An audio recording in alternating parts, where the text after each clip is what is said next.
আমরা এই আলোচনাতেই যাব, কিন্তু তার আগে এই মুহূর্তে আরেকটি গুরুত্বপূর্ণ খবর জানিয়ে দিই দর্শকদের। এই মুহূর্তের গুরুত্বপূর্ণ খবর, অরবিন্দ কেজরিওয়াল, দিল্লির মুখ্যমন্ত্রী অরবিন্দ কেজরিওয়াল, তাকে জামিন দেওয়া হয়েছে। তাকে জামিন দিয়েছে দিল্লির আদালত। যে অরবিন্দ কেজরিওয়ালের এই জামিন পাওয়াকে কেন্দ্র করে চর্চা চলছিল, বিরোধীরা বারংবার বলছিল রাজনৈতিক উদ্দেশ্য প্রণোদিতভাবে আটকে রাখা হচ্ছে তাকে। অরবিন্দ কেজরিওয়ালের দলের পক্ষ থেকে একাধিকবার বিক্ষোভ আন্দোলনও করা হয়েছিল। সেই অরবিন্দ কেজরিওয়াল, দিল্লির মুখ্যমন্ত্রী, দিল্লি আদালত তাকে আজকে জামিন দিয়েছে। আবগারি দুর্নীতি মামলায় তার বিরুদ্ধে যে আর্থিক তছরূপের অভিযোগ ছিল, সেই সংক্রান্ত মামলায় দিল্লির আদালত জামিন দিল অরবিন্দ কেজরিওয়ালকে। আমরা অবশ্যই এই নিট এবং নেট নিয়ে চলা রাজনৈতিক বিষয়টা আলোচনা করবই, কিন্তু এই মুহূর্তে এই ঘটনার প্রেক্ষিতে একবার প্রতিক্রিয়া চাইব আমাদের স্টুডিওতে উপস্থিত রাজনৈতিক দলের মুখপাত্রদের কাছ থেকে। কৃষাণু, কিভাবে দেখছেন এই অরবিন্দ কেজরিওয়ালের জামিনকে?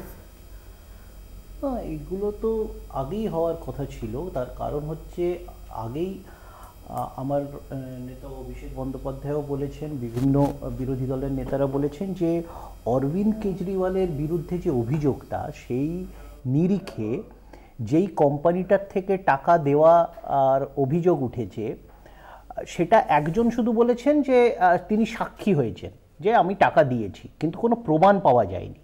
সেই সাক্ষীর ভিত্তিতে একজন সিটিং চিফ মিনিস্টারকে জেলে নিয়ে গেল।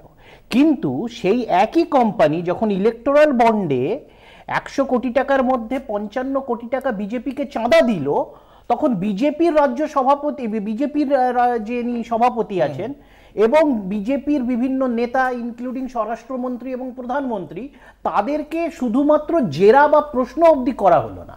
তো এগুলো তো পরিষ্কার দেখা যাচ্ছে যে এইগুলো সারবত্তা তদন্তে নেই। যেরকম আমাদের রাজ্যেরও অনেক তদন্ত, কোনো তদন্তের সারবত্তা নেই, যা আছে রাজনৈতিক প্রতিহিংসা পরায়ণতা আছে। কিভাবে দেখছেন গৌরব? সেটা হচ্ছে যে অরবিন্দ কেজরিওয়াল জামিন পেয়েছেন, খুবই ভালো কথা। দেশের প্রধানমন্ত্রী, তিনি অনেক দুর্নীতির বিরুদ্ধে অনেক বড় বড় কথা বলেন, কিন্তু কোনো দুর্নীতির তদন্তই তিনি বা তার সরকার কিছুই শেষ করতে পারেন না। অরবিন্দ কেজরিওয়ালকে শুধু জিজ্ঞাসাবাদের জন্য ডাকা হয়, তারপর গ্রেপ্তার করা হয়। আর এ রাজ্যের বুকে 11 বার মলয় ঘটককে ডাকার পরও সেই মলয় ঘটক সিবিআইয়ের কাছে গিয়ে উপস্থিত হন না।